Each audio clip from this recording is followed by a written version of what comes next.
Je te dis, comment sortir de ma vie qui est dans une impasse, tout est fade. Mhm. Oui, si tout est fade, c'est peut-être qu'il y a dans ton cerveau émotionnel, et je parlais il y a quelques instants là, des mémoires qui sont restées coincées, soit de cette vie-ci ou de d'autres vies, ou d'expériences traumatisantes, peut-être intra-utériennes, peut-être bon, où tu as l'impression que ta vie est fade.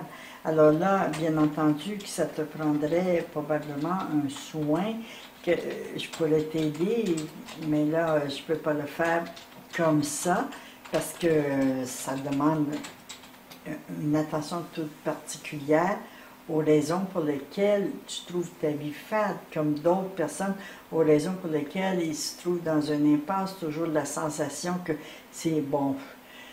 Je me sens impuissant à relever un défi, je me sens impuissant à quoi bon. Alors, il y a des mémoires cellulaires qui sont restées coincées dans le cerveau émotionnel et qui nous empêchent de trouver le plaisir. Il y a des raisons profondes. Alors, ces raisons profondes-là, je pourrais t'aider par un soin ou peut-être d'autres personnes autour de toi ont cette capacité aussi de soigner les âmes blessées. Mais la vie aussi, si on veut rester dans le thème de cette conférence, eh bien, on peut trouver la nourriture, on peut trouver tout fade et ne pas essayer d'activer nos papilles vers quelque chose car on sait bien que le plaisir, ça s'active, ça se stimule. Il y a une stimuline, nous avons dans notre cerveau, à travers certaines hormones, nous avons une hormone qui s'appelle la stimuline et le plaisir, ça se stimule. Alors si tu veux que ta vie ne soit pas faite, il faut stimuler, il faut aller chercher au fond de toi cette stimuline qui va te stimuler à trouver du plaisir dans la vie. Et c'est ce que je répondais à quelqu'un juste un peu avant que je te parle, c'est 2 ou 3 personnes devant toi, il faut stimuler, il faut décider de la façon dont on vit sa vie. À moins qu'il y ait vraiment un mal-être émotionnel qu'il faudrait débloquer. Il y a peut-être une cause au manque d'appétit, au manque de plaisir. Il y a peut-être une cause profonde qu'il faudrait soigner. Sinon, ça s'active.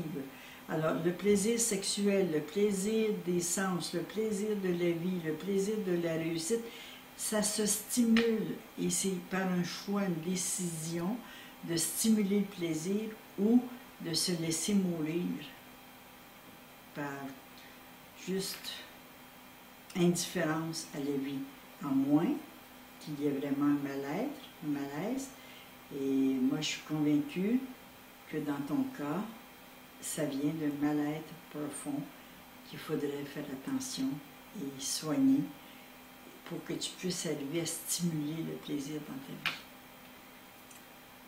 Oui, Agathe, bon, on peut peut-être continuer un peu puisque nous sommes commencés en retard, mais je vais y aller avec Claire qui dit peux-tu me dire ce qui fait qu'on décide de passer à l'action et d'être fier de soi, et qu'après un certain temps, j'ai l'impression que je me retourne comme j'étais avant, comme si c'était un mur.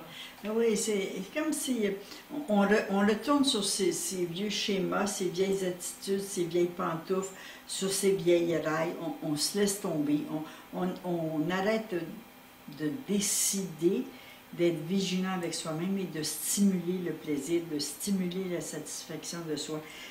Ça ne vient pas naturel toujours pour tout le monde d'être satisfait de soi. Il y a des personnes qui sont des personnes positives à la naissance et qui ont cette capacité, ce don d'être satisfait et content de soi. Il y en a des personnes comme ça.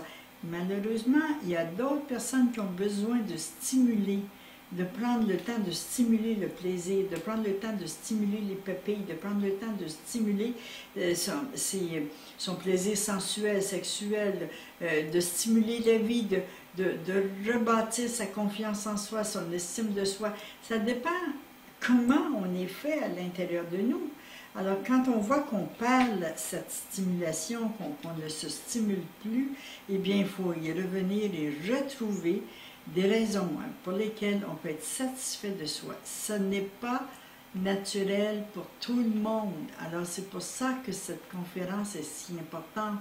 Il ne faut pas oublier que si c'était naturel, je ne serais pas en train de vous en parler. Ça serait naturel, vous le feriez d'une façon naturelle, vous n'auriez pas besoin de moi, on parlerait d'autre chose. Mais si on parle de ce sujet, c'est qu'il est important, il est vital pour notre bien-être, pour notre liberté, pour notre satisfaction, pour notre santé émotionnelle, notre santé physique. Alors, on voit bien que la perte d'appétit, le manque de sommeil, la perte de sens de sa vie, de la motivation, c'est un malaise presque social, parce qu'on n'a pas beaucoup de stimulants qui nous rendent. On n'a pas de nouvelles, on n'a pas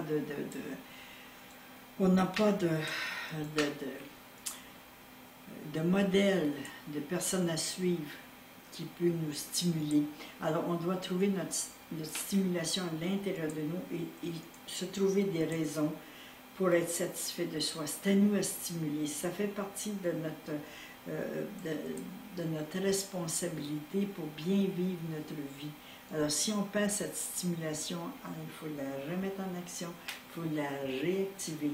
Ce n'est pas toujours les médicaments, ce n'est pas toujours les médicaments contre les dépressions, contre les états dépressifs qui vont venir à stimuler, bien au contraire.